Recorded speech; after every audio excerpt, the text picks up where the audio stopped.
L'alerte anti-aérienne retentit. Venez vite à l'abri. La 5e de la journée et il n'est que midi. Direction le sous-sol de cette halle gastronomique en plein cœur d'Odessa, transformée en point de collecte. Les bénévoles ont pris l'habitude de ces journées rythmées par les descentes aux abris. Une centaine de civils s'activent ici pour organiser des dons de vivres destinés à la réserve militaire. Ceux qui s'occupent de la manutention profitent de cette pause forcée pour prendre des nouvelles de leurs proches.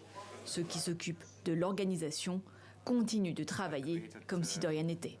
Je travaille dans l'informatique, donc ces 3 derniers jours, j'ai créé un système sur Internet pour comptabiliser tous les dons et les commandes collectées par notre centre pour aider les autres bénévoles à travailler.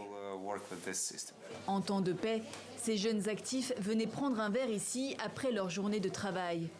Le projet, né d'une discussion entre 5 amis sur une application de messagerie, est devenu en quelques jours le plus grand centre de bénévoles de la ville d'1 million d'habitants. Au 3e jour de la guerre, je suis allée voir la réserve militaire pour leur demander qu'est-ce qu'on peut faire pour vous. On ne sait pas tenir une arme, mais on a plein d'autres compétences qui pourraient vous servir. Et ils ont répondu, on manque de tout. Fournissez-nous des vivres, car nos stocks sont vides. Nous venons tout juste d'être mobilisés. Et en 2 jours, nous avons réussi à créer ce centre de volontaires. Depuis le début de l'invasion russe en Ukraine et l'appel à la mobilisation générale, l'endroit est submergé par les dons des habitants. C'est ici qu'on collecte tous les dons apportés par la population. On les trie et on les range dans nos stocks. De ce côté, il y a les aliments secs, par là le matériel médical, et au milieu tout le reste, comme les vêtements, le papier toilette, les batteries portables, etc.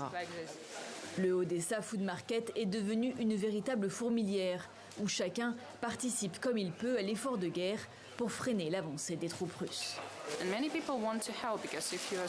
Beaucoup de gens veulent aider, car quand on reste à la maison, on est très angoissé. Si on suit les actualités, on est encore plus anxieux.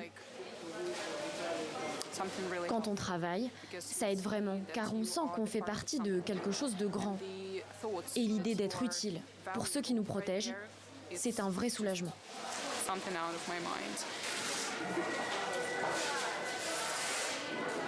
Je crois qu'il faut redescendre au sous-sol tout de suite. La 6e alerte de la journée vient de retentir. Les bénévoles retournent aux abris avant de reprendre les armes à leur façon.